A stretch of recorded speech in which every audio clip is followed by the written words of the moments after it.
Juan capítulo 5, versículos 19 al 47. ¿Estamos en la lectura? Bien, vamos a orar. Padre, gracias por este precioso privilegio de gracia, de reunirnos como tu iglesia. Gracias, Padre, por cada comunidad y cada congregación que a lo largo del mundo se reúne con gozo a disfrutar de la comunión de los santos. Padre, gracias, oh Dios, porque todavía Jesucristo es predicado, sabiendo que hay una urgente necesidad en este mundo de que vean a tu Hijo, de que crean en Él. Y Padre, mi súplica, como lo ha sido a lo largo de esta semana, es que a la luz de este texto nos muestres a Cristo, nos muestres al verdadero Adán, aquel que hizo todo a la perfección ante tu presencia y aún se entregó por nosotros para ser libres del pecado y de la muerte. Celebramos hoy a tu Hijo, Padre, y parte de esa celebración es oír tu palabra. Dispón nuestros corazones para escuchar tu voz. Padre, para entender tu Biblia necesitamos a tu Espíritu y te ruego, Padre, que en todos aquí deposites tu Espíritu para salvación, para que puedan ver la gloria de Cristo, para que puedan ver por qué creer en Él. Padre, bendícenos con este mensaje, te lo suplicamos, que tú seas exaltado y que podamos disfrutar y ver cuán bueno eres. Te lo pedimos en el nombre glorioso de nuestro Señor y Salvador Jesucristo. Amén.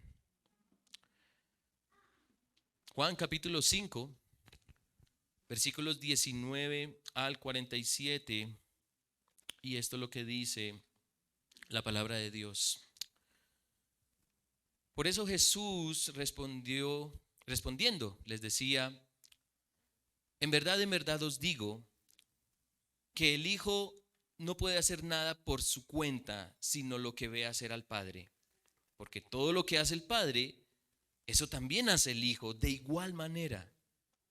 Pues el Padre ama al Hijo y le muestra todo lo que Él mismo hace.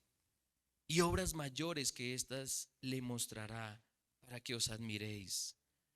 Porque así como el Padre levanta a los muertos y les da vida, asimismo el Hijo también da vida a los que Él quiere. Porque ni aun el Padre juzga a nadie, sino que todo juicio se lo ha confiado al Hijo, para que todos honren al Hijo, así como honran al Padre. El que no honra al Hijo, no honra al Padre que le envió. En verdad os digo, el que oye mi palabra y cree al que me envió, tiene vida eterna y no viene a condenación, sino que ha pasado de muerte a vida. En verdad os digo que viene la hora, y ahora es, cuando los muertos oirán la voz del Hijo de Dios, y los que oigan vivirán. Porque así como el Padre tiene vida en sí mismo, así también le dio al Hijo el tener vida en sí mismo, y le dio autoridad para ejecutar juicio, porque es el Hijo del Hombre. No os admiréis de esto, porque viene la hora en que todos los que están en los sepulcros oirán su voz y saldrán. Los que hicieron lo bueno a resurrección de vida, y los que practicaron lo malo a resurrección de juicio. Yo no puedo hacer nada por iniciativa mía. Como oigo, juzgo, y mi juicio es justo, porque no busco mi voluntad, sino la voluntad del que me envió. Si yo solo doy testimonio de mí mismo, mi testimonio no es verdadero. Otro es el que da testimonio de mí, y yo sé que el testimonio que da de mí es verdadero. Vosotros habéis enviado a preguntar a Juan, y él ha dado testimonio de la verdad. Pero el testimonio que yo recibo no es de hombre, mas digo esto para que vosotros seáis salvos. Él era la lámpara que ardía y alumbraba, y vosotros quisisteis regocijaros por un tiempo en su luz. pero el testimonio que yo tengo es mayor que el de Juan, porque las obras que el Padre me ha dado para llevar a cabo, las mismas obras que yo hago dan testimonio de mí, de que el Padre me ha enviado. Y el Padre me envió. Ese ha dado testimonio de mí. Pero no habéis oído jamás su voz, ni habéis visto su apariencia. Y su palabra no la tenéis morando en vosotros, porque no creéis en aquel que él envió. Examinad las Escrituras, porque vosotros pensáis que en ellas tenéis vida eterna, y ellas son las que dan testimonio de mí. Y no queréis venir a mí para que tengáis vida. No recibo gloria de los hombres, pero os conozco que no tenéis el amor de Dios en vosotros. Yo he venido en nombre de mi Padre y no me recibís. Si otro viene en su propio nombre, a ese recibiréis. ¿Cómo podéis creer cuando recibís gloria los unos de los otros y no buscáis la gloria que viene del Dios único? No penséis que yo os acusaré delante del Padre. El que os acusa es Moisés, en quien vosotros habéis puesto vuestra esperanza. Porque si creyerais a Moisés, me creeríais a mí, porque de mí escribió él. Pero si no creéis a sus escritos, ¿cómo creeréis en mis palabras? El Señor bendiga su palabra. Si ustedes han tenido la oportunidad de leer la narrativa del Antiguo Testamento, nos vamos a dar cuenta que en un punto de la historia de Israel, en el tiempo de Salomón, luego de su muerte, el reino de Israel se dividió en dos. Un reino norte llamado Israel y un reino sur llamado Judá. Cada uno de esos reinos tuvo reyes, tanto en el norte como en el sur. Y lo que llama la atención al leer la narrativa es que casi la mayoría de esos reyes hicieron lo malo ante los ojos del Señor. Casi la mayoría. Ahora, no todos hicieron lo malo. Hubo un rey que, según la Biblia, hizo lo recto delante de los ojos de Dios, y ese fue Ezequías. Pero lo interesante es que Ezequías no es comparado con su antecesor, que fue malo, Acaz, sino que es comparado con su padre David. Conocemos a David, ¿cierto? Nos suena el nombre de David. Es muy interesante. Pero también sucede lo contrario. Hubo un rey en Israel, en el reino norte, que se llamó Joacás. Y el texto dice que hizo lo malo delante de los ojos del Señor. Y no como lo hizo su padre, no lo compara con su antecesor, sino que lo compara con Jeroboam, ¿sí? Un referente de impiedad en el reino norte. Se parece más a su padre Jeroboam que su antecesor.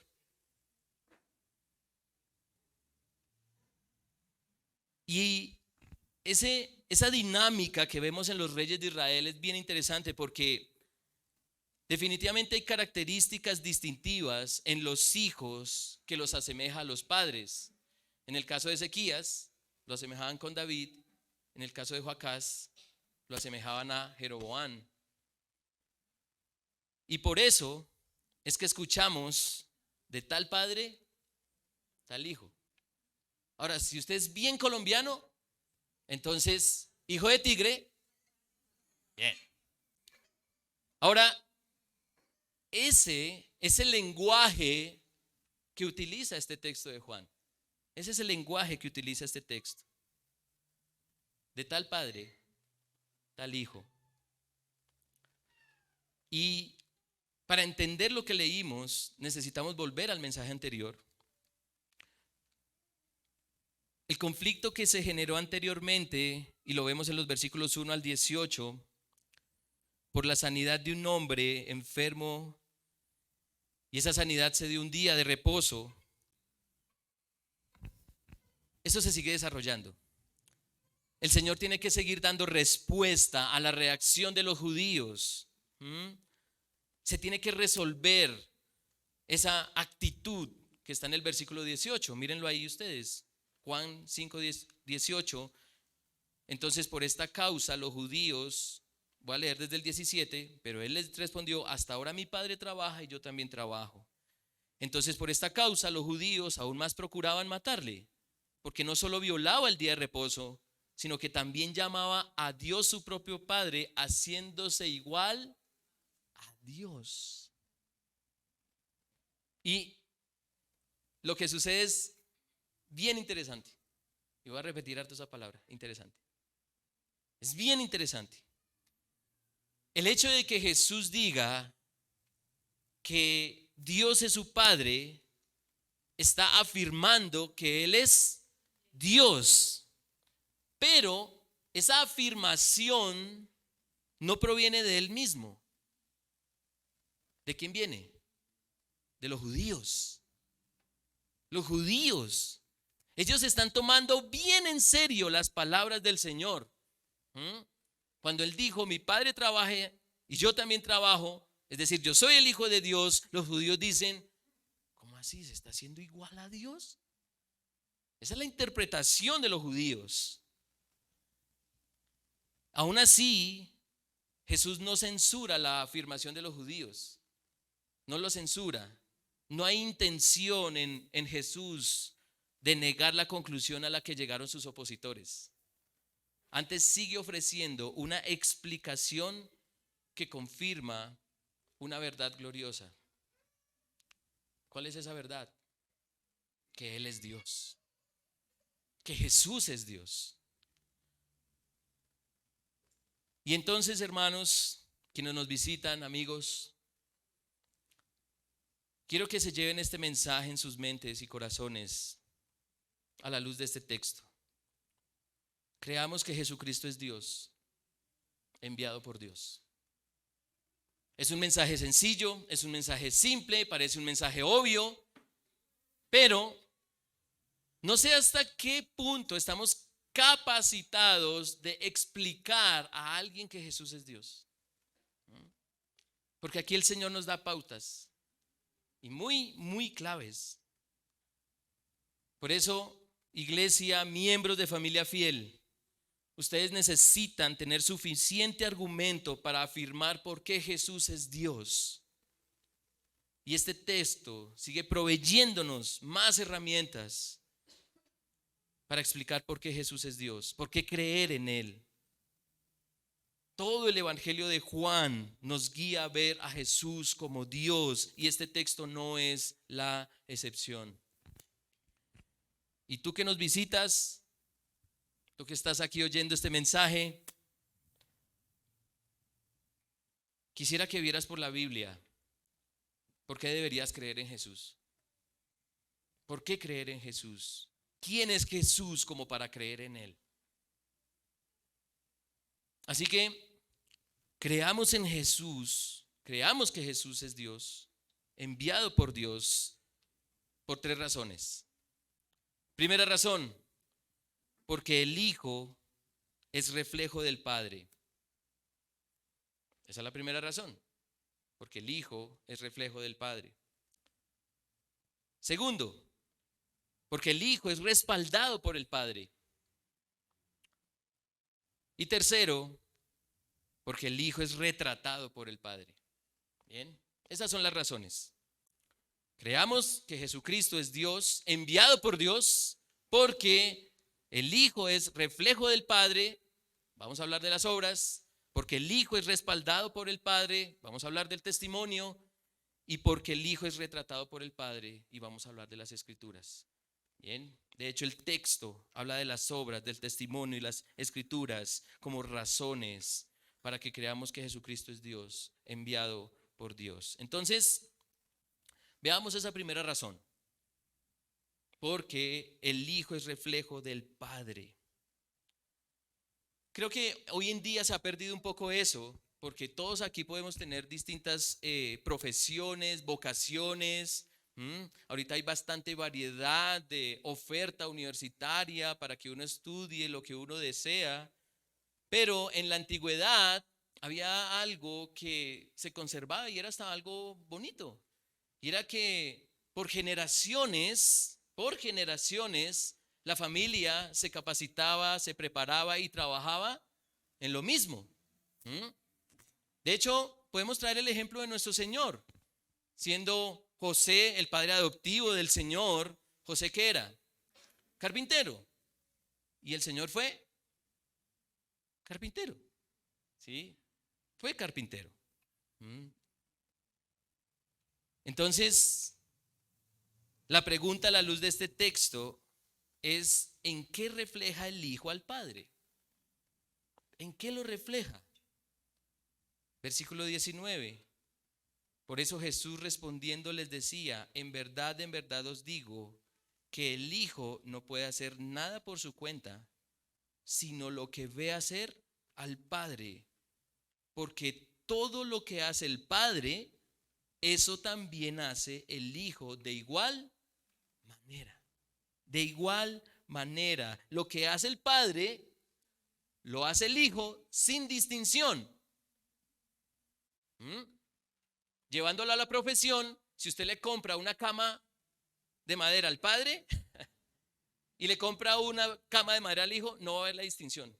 No va a saber quién la hizo el Padre, quién la hizo el Hijo, porque hacen lo mismo, exactamente lo mismo, con la misma calidad, al mismo tiempo. Bien, no hay diferencia entre lo que hace el Padre y lo que hace el Hijo. Y el Padre, en ese vínculo eterno con el Hijo, le muestra todo lo que Él hace. El Padre le muestra todo al Hijo. Eso es lo que dice el versículo 20. Pues el Padre ama al Hijo y le muestra todo lo que Él mismo hace. Y obras mayores que estas le mostrará para que os admiréis. El Padre no le reserva nada al Hijo. Todo lo que hace el Padre lo hace el Hijo. Y el Señor habla de que van a haber obras mayores para que quienes vean al Hijo se admiren. ¿Cuáles son esas obras? ¿Qué obra puede ser más admirable? ¿Qué obra puede ser más admirable? Versículo 21. Porque así como el Padre levanta a los muertos y les da vida, asimismo el Hijo también da vida a los que Él quiere. Wow. Sabemos que Dios es el creador de la vida. Es quien da existencia a todas las cosas. Sabemos que Dios tiene plena potestad sobre la muerte, tanto que puede levantar de entre los muertos. Bueno, según el texto, el Hijo también tiene ese poder.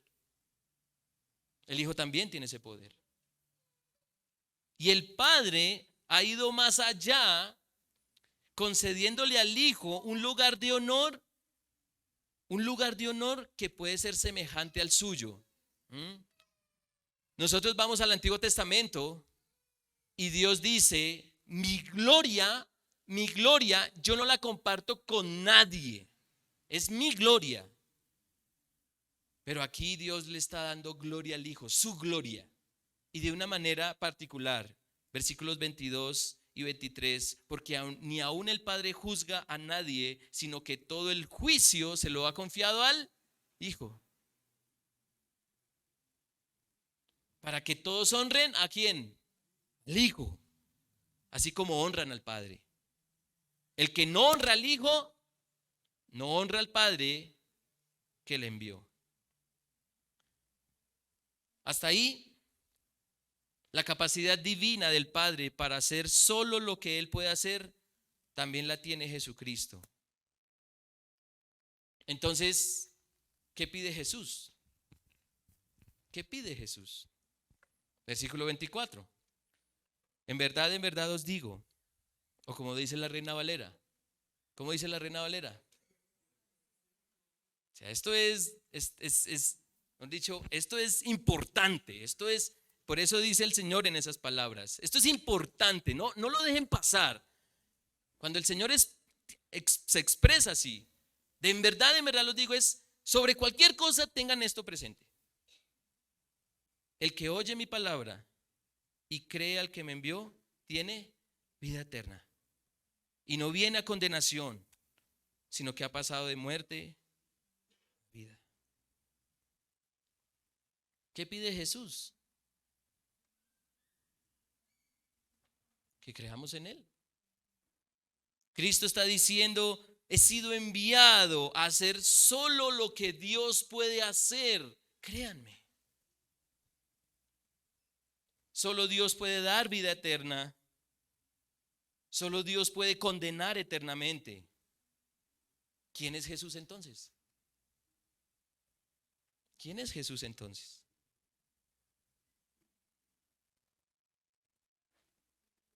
Jesús es el que puede pasarte de muerte a vida si crees en Él. Hermanos y amigos, esto no es una idea fantasiosa, no es una idea irreal, porque todos aquí vamos a morir. La muerte es una realidad innegable e inevitable. Pero también es cierto, muy cierto, que estamos muertos en nuestros delitos y pecados, como dice la Biblia, Efesios 2. Somos insensibles a la voluntad de Dios. No sentimos la necesidad de obedecer a nuestro Creador.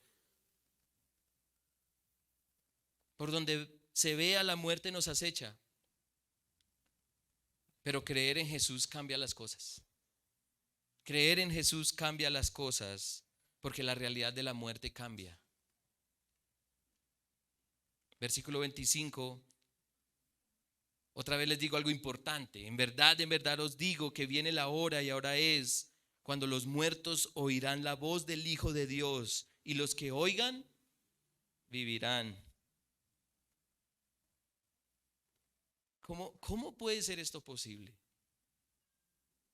¿Cómo es que el Hijo va a hablar, solamente va con su palabra a decir, levántense muertos para que vivan? ¿Cómo va a ser eso posible? ¿Cómo es esto posible?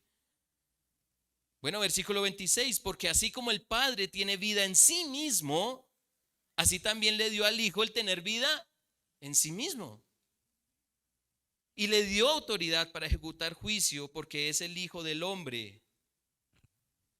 Esta es una de las declaraciones que a uno le vuela la cabeza. El Padre tiene vida en sí mismo y el Hijo tiene vida en sí mismo. ¿Cómo puede ser eso posible? ¿Cómo alguien puede tener vida en sí mismo? ¿Ustedes tienen vida en sí mismo? No. Ustedes no vinieron a este mundo porque ustedes lo desearon, ¿sí? Ustedes no pueden conservar su juventud. Ustedes no pueden conservar sus vidas. Vamos a morir. Envejecemos. Al Padre no le aplica el tiempo y el espacio. Tiene vida en sí mismo.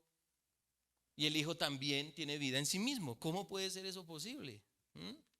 ¿Cómo puede alguien tener vida en sí mismo? Es decir, no depender de un agente o variable externa para existir. Nosotros mínimo dependemos de una mamá para venir a este mundo. Por eso los reformadores siglos atrás llegaron a esta conclusión. Y si al final del sermón me pide explicación, no se la voy a dar. ¿Listo? La conclusión de los reformadores a la luz de este texto fue: Jesucristo es el Hijo eternamente engendrado de Dios. ¿Cómo funciona eso? Ni idea. Pero el Padre tiene vida en sí mismo y el Hijo tiene vida en sí mismo. Jesucristo es el Hijo eternamente engendrado de Dios. Eso hace que el Hijo sea Dios mismo. Y siendo Dios, tiene la autoridad de ejecutar juicio. Leíamos en el versículo 27, y le dio autoridad para ejecutar juicio porque es el Hijo del Hombre. Y cuando leemos los evangelios, es un título que el Señor usa mucho para sí, pero cuando alguien escuchaba a Jesús decir que era el Hijo del Hombre, por lo menos los judíos, inmediatamente se le venía a la cabeza un pasaje bíblico. ¿Cuál pasaje? Daniel, capítulo 7, versículos 13 y 14. Se está refiriendo a la descripción que hace el libro de Daniel del Hijo de Dios. ¿Y qué dice Daniel? En el versículo 7, versículos 13 y 14, dice: seguí mirando en las visiones nocturnas, dice el profeta, y he aquí con las nubes del cielo venía uno como un hijo de hombre, que se dirigió al anciano de días y fue presentado ante él. Y le fue dado a ese hijo de hombre dominio, gloria y reino, para que todos los pueblos, naciones y lenguas le sirvieran. Su dominio es dominio eterno, que nunca pasará, y su reino uno que no será destruido. El Rey eterno, que tiene dominio eterno, ha venido a ejecutar juicio. Ha venido a ejecutar juicio. ¿Y cómo lo hace?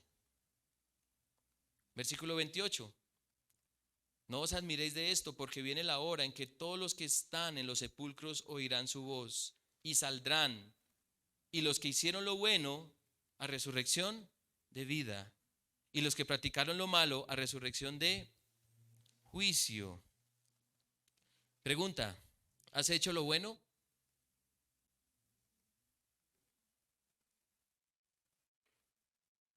Ese silencio pues sepulcral lo dice todo. ¿Has hecho lo bueno en absolutamente todo?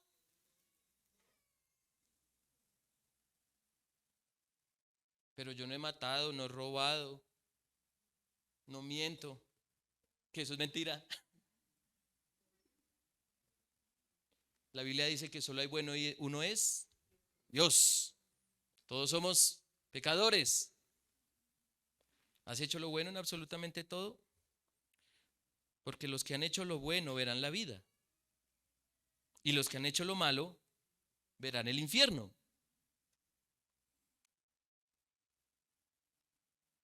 Pregunta: ¿no será que necesitas de Jesucristo para que Él te dé vida desde ya y renueves tus afectos para que hagas lo que es bueno para Dios? Porque sin Jesucristo no podemos hacer lo bueno.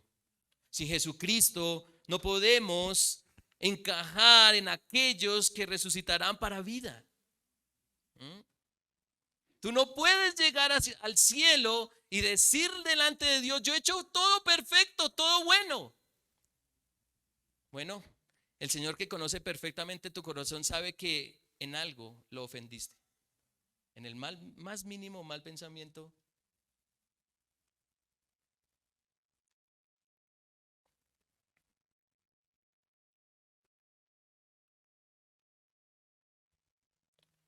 Los que creen en Jesús ahora comienzan a hacer las obras de Dios desde ahora, esperando de Jesucristo la recompensa de la vida eterna. Quien cree en Jesús comienza a vivir desde ya, para que cuando cierre los ojos en este mundo, los abra en la gloria, esperando la resurrección de su cuerpo. Un cuerpo que viva para siempre, sin enfermedad, sin dolor, sin tristeza, sin muerte. ¿Y quién lo hace? Solo el dador de la vida, es decir, Dios, es decir, Jesucristo, el Dios de la vida. Así que creamos que Jesucristo es Dios, enviado por Dios, porque el Hijo es reflejo del Padre. Sus obras, las obras del Hijo lo muestran. Y hay una obra particular, la obra de dar vida a los muertos. La obra de juzgar y emitir sentencia de condenación sobre los pecadores que no se arrepientan. Segunda razón: creamos que Jesucristo es Dios, enviado por Dios, porque el Hijo es respaldado por el Padre. Y esta segunda razón, no es muy distinta de la primera. De hecho, es complementaria y parecen similares, solo que esta razón tiene un énfasis particular. Si ustedes han leído o repasan la lectura de los versículos 30 a 39, hay una palabra que se repite. ¿Cuál es esa palabra? ¿Se dieron cuenta? Testimonio. Se repite más de 10 veces en esa porción del 30 al 39. Testimonio. Y esta palabra en griego es martureo, de donde viene la palabra mártir, pero que también tiene otro significado y es declarar o ser testigo. Testimonio, declarar. De ahí la definición de testimonio. ¿Qué es un testimonio? Bueno, según el diccionario, un testimonio es una declaración que hace una persona para demostrar o asegurar la veracidad de un hecho por haber sido testigo de él. ¿Entendió? Yo no entendí, vamos a repetirlo. Testimonio, declaración que hace una persona para demostrar o asegurar la veracidad de un hecho por haber sido testigo de él. Ahora, por lo general, cuando se da testimonio de algo, de alguien, ese testimonio es más confiable cuando viene de un tercero, ¿cierto? Cuando viene de alguien externo a mí mismo, de alguien que es ajeno a lo que pretende demostrar o asegurar que es verdad. Entonces es como coger, no sé, a alguien por aquí, a Juanito, ¿sí? Y Juanito dice, pastor, pero es que yo soy amoroso, ¿sí? Créame, yo soy, mejor dicho, súper amoroso, ¿sí? Créame. Ahora, ¿cuál va a ser, qué testimonio va a tener más peso? ¿El de él o el de Vicky, que es su esposa? ¿Sí? ¿Cuál va a tener más peso? El de su esposa. ¿Sí? Testificar de uno mismo, bueno, puede que sí, pero no tiene tanto peso cuando es por una tercera persona, una persona ajena a mí mismo. Ahora, a la luz de este texto, ¿quién testifica que Jesús es lo que es? ¿Quién testifica que Jesús es lo que es? Bueno, según el texto, dos personas lo hacen. Dos personas lo hacen. Pero un testimonio es más confiable que el otro. Entonces, ¿qué dice el texto? Versículo 30. Yo no puedo hacer nada por iniciativa mía, como oigo, juzgo, y mi juicio es justo, porque no busco mi voluntad, sino la voluntad del que me envió. Si yo solo doy testimonio de mí mismo, mi testimonio no es verdadero. Otro es el que da testimonio de mí, y yo sé que el testimonio que da de mí es verdadero. Vosotros habéis enviado a preguntar a Juan, y él ha dado testimonio de la verdad. Pero el testimonio que yo recibo no es de hombre, mas digo esto para que vosotros seáis salvos. Él era lámpara que ardía y alumbraba, y vosotros queréis regocijaros por un tiempo en su luz. Pero el testimonio que yo tengo es mayor que el de Juan, porque las obras que el Padre me ha dado para llevar a cabo, las mismas obras que yo hago dan testimonio de mí, de que el Padre me ha enviado. Y el Padre que me envió, ese ha dado testimonio de mí. Pero no habéis oído jamás su voz, ni habéis visto su apariencia, y su palabra no la tenéis morando en vosotros, porque no creéis en aquel que me envió. Entonces, desde el versículo 30, de entrada, el Señor deja en claro que Él no está intentando testificar de Él mismo. De hecho, Él está testificando que el Padre fue quien lo envió. Y el mismo juego de palabras, que es algo raro, demuestra que Jesús es Dios. Entonces, yo le pregunto allá a Santiago, ¿sí? Santiago, ¿quién te envió? Entonces Santi dice, mi papá.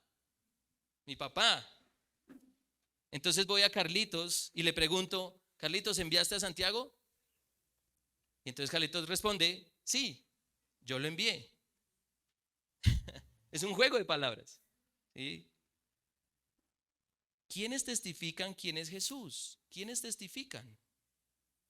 Bueno, uno de los testigos es Juan el Bautista, que ya lo hemos visto en textos anteriores, ya hemos visto su protagonismo, cómo él preparó el camino del Señor, cómo venía dando testimonio de que venía la verdad, venía aquel que iba a bautizar con el Espíritu Santo. ¿Y quién era Juan? Bueno, según el versículo 35, él era la lámpara que ardía y alumbraba, y vosotros quisisteis regocijaros por un tiempo en su luz. ¿Cómo fue que Juan el Bautista traía luz? Bueno, de una manera que no nos gusta a los seres humanos. Y la manera en que él traía luz era diciéndoles a todos sus oyentes: arrepentíos, porque el reino de los cielos se ha acercado. Arrepéntanse, arrepiéntanse. Y sí, Juan es un buen testigo. Pero Jesús apela a un testimonio mayor. Versículo 34, pero el testimonio que yo recibo no es de hombre, mas digo esto para que vosotros seáis salvos. Versículo 36, pero el testimonio que yo tengo es mayor que el de Juan, porque las obras que el Padre me ha dado para llevar a cabo, las mismas obras que yo hago, dan testimonio de mí, de que el Padre me ha enviado. El testimonio de que Jesús es Dios viene del mismo Dios. ¿Y cómo se demuestra ese testimonio? ¿Cómo se demuestra? ¿Cómo se demuestra? Por las obras. Por las obras. Las obras que solo Dios puede hacer. No las obras que Jesús hace, sino las obras que solo Dios puede hacer.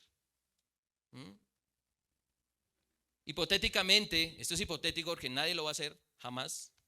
Hipotéticamente alguien le pregunta a Dios el Padre: ¿enviaste a tu hijo al mundo? ¿Cómo respondería Dios? Miren las obras. Miren las obras. Miren las obras. ¿Cuáles obras? Y quiero capturar su atención aquí. ¿Están todos despiertos? ¿Sí? ¿Hay alguien medio ahí como, por favor, despierte a su compañero? ¿Sí? ¿Cuáles obras? ¿Cuáles obras? ¿Sanar a alguien? Eso también lo hace Satanás. Eso también lo hace Satanás. Confrontar el pecado y llamar al arrepentimiento al pecador, convirtiendo su corazón de piedra en un corazón de carne, para allí depositar su plena confianza en el único Rey que puede salvar. Dando vida al que estaba muerto, oliendo a podrido por sus malas obras, levantando de la muerte espiritual y física al ser humano que no tiene la capacidad de hacerlo por sí mismo. Eso sí es una obra de Dios. Y esa obra la hace Jesucristo.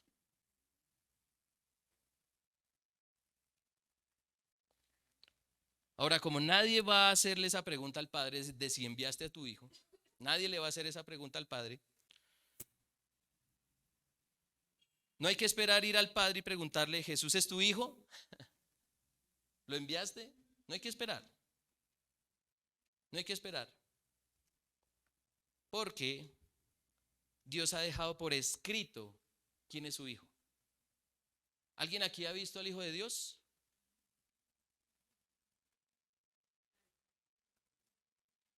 Es una pregunta como ambigua, ¿no?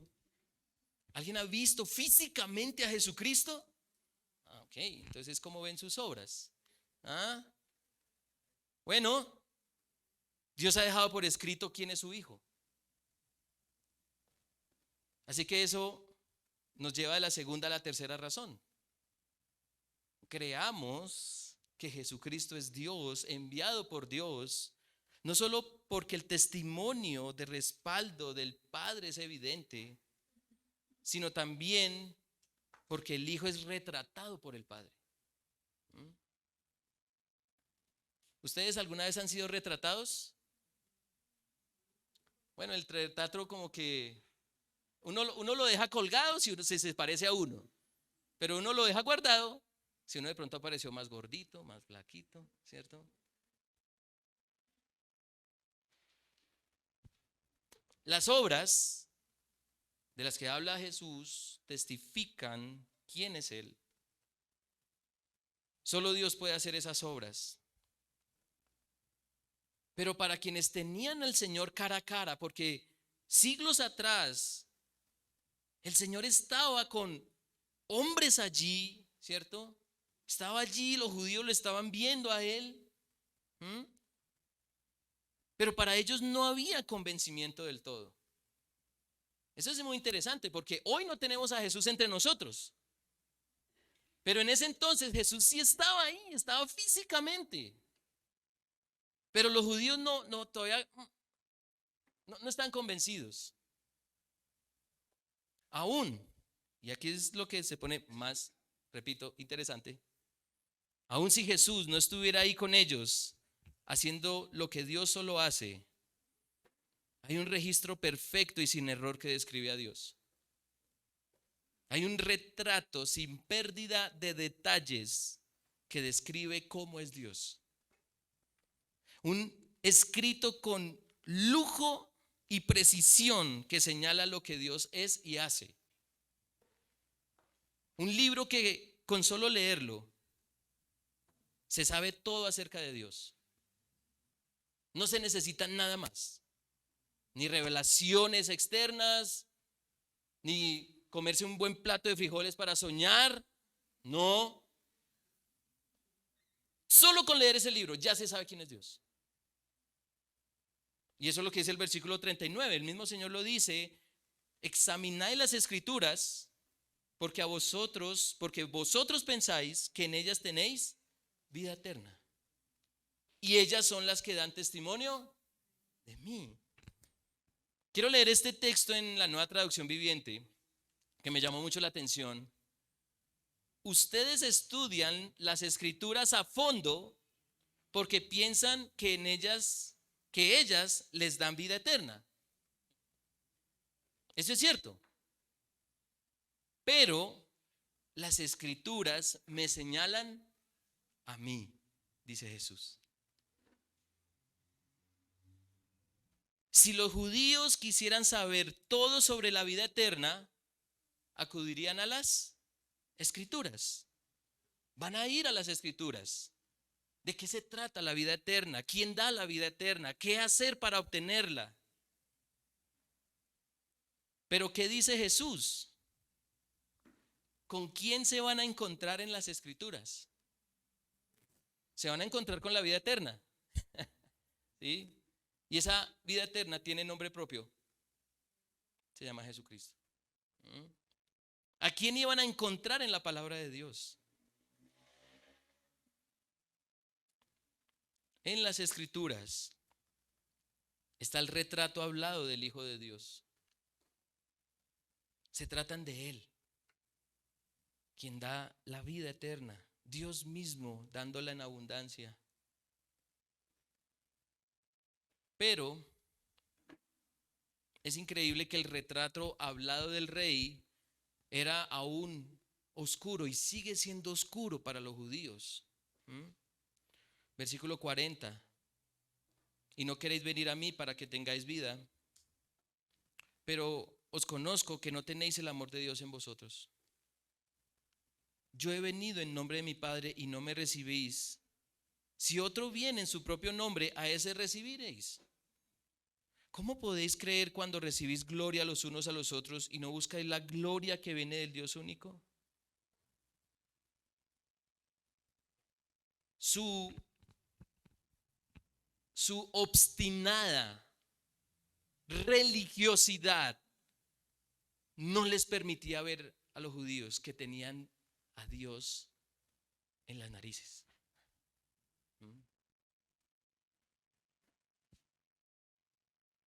Aquí voy a abrir un paréntesis rapidísimo del mismo evangelio. Felipe diciéndole al Señor: Señor, muéstranos al Padre. ¿Y qué les dice el Señor? El Señor, ¿qué le dice a Felipe? Felipe, tanto tiempo he estado con vosotros en tus narices y todavía preguntas: muéstranos al Padre. En el caso de los judíos, su altivez y soberbia los tenía velados para no ver que lo que describe la palabra de Dios se cumple en Jesús. Estaban tan enfocados en ellos mismos que eran capaces de reconocer a cualquier otro como Mesías, menos a Jesús. ¿Mm? ¿Por qué? ¿Por qué? Porque estos hombres esperaban ser alabados por su aparente piedad.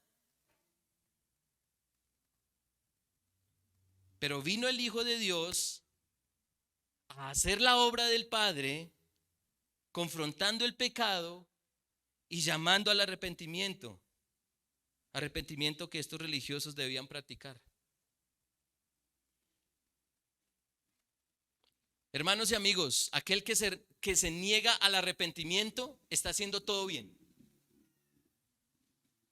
Aquel que no se arrepiente está haciendo todo perfecto. Está buscando su propia gloria, su propio honor. Pero Jesucristo, el Hijo de Dios, vino a mostrar que el único bueno es Él, que en Él hay perfección y armonía únicas, que cumple la voluntad de Dios a cabalidad, es el Hijo digno del Padre Celestial, es el único que merece toda la gloria, alabanza y adoración, todo honor, toda obediencia.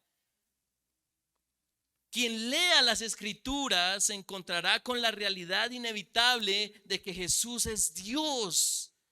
Ahí está el plan de salvación, el plan de redención. Si usted hace devocional cada día leyendo la Biblia y no ve a Jesucristo, está leyendo mal. De pronto está leyendo para sí. Y porque estás afligido, entonces voy a ir al Salmo 90. ¿Sí? Morando bajo la sombra del Omnipotente. Esa sombra solo cubre a los que creen en Cristo, ¿sí sabían?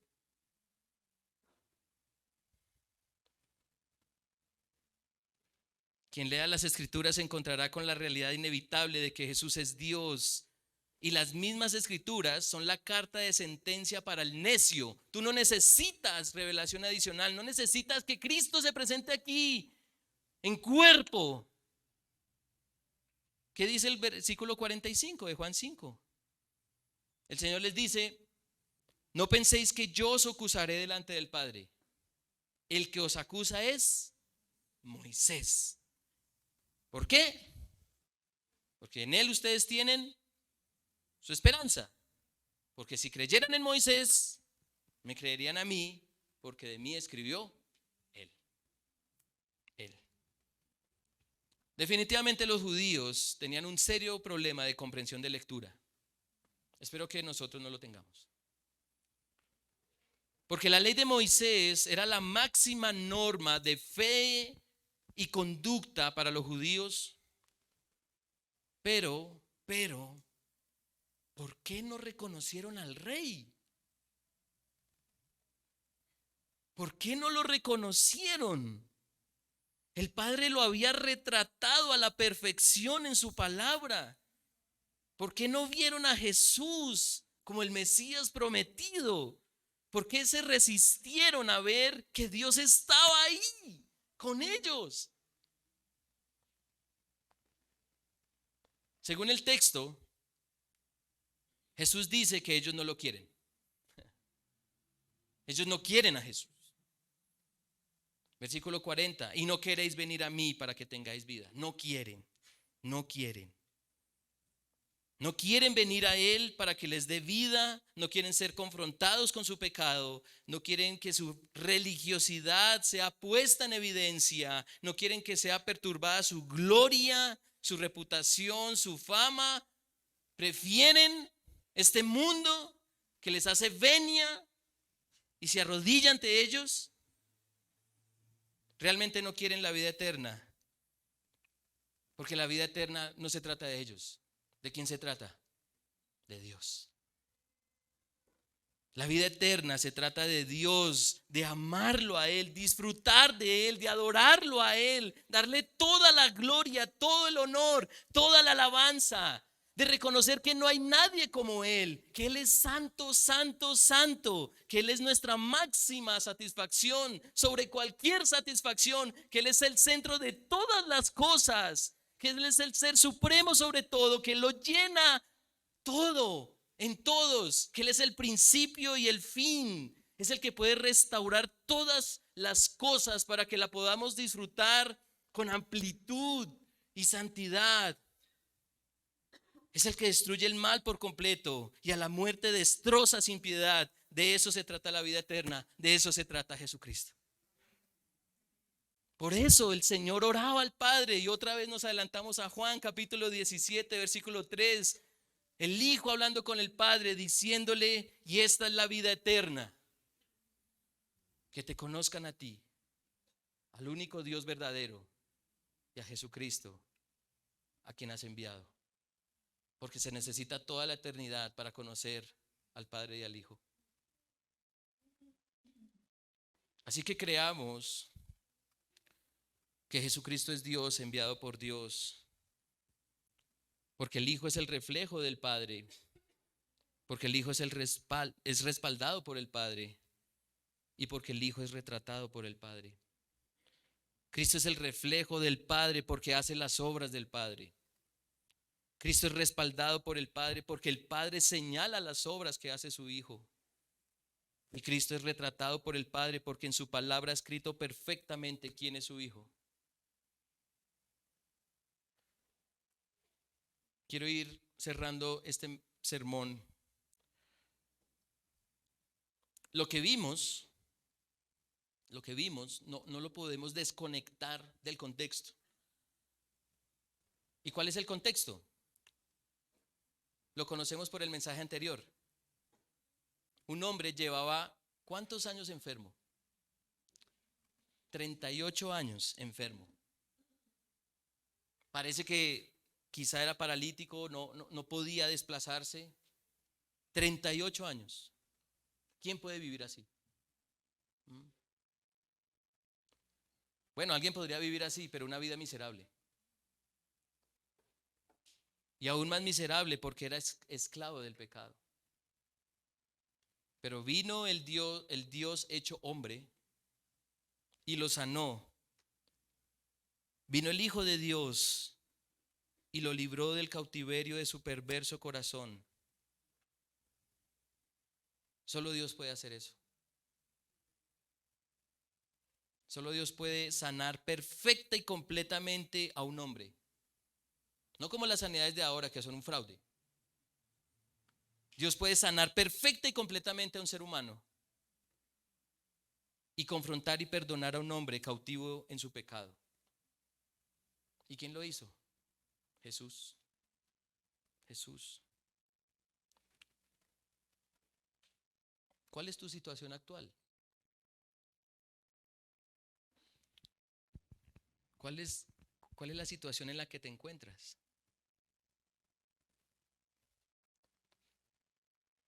Sea cual sea la circunstancia en la que te encuentres, sea lo que sea que estés viviendo, solo en Dios está la solución.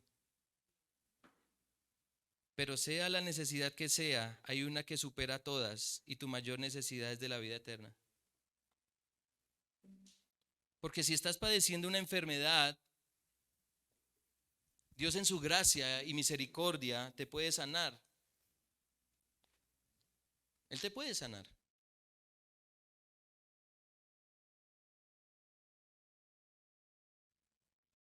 Dios te puede sanar. Pero vas a seguir envejeciendo y vas a morir. Si estás sufriendo por una deficiente economía, Dios la puede mejorar. Él la puede mejorar. Pero aún si tu economía es la ideal, no la vas a poder disfrutar como deseas porque tus años están contados en este mundo. Y hay cosas que el dinero no puede comprar. No puede satisfacer. Si estás dolido porque tu situación emocional está llena de incertidumbres y frustraciones, Dios la puede cambiar. Dios la puede cambiar. Pero mientras vivas en este cuerpo de muerte, los fracasos van a seguir tocando a la puerta de tu mente y corazón. Necesitas la vida eterna. Necesitas a Jesucristo. Cree que Jesucristo es Dios enviado por Dios.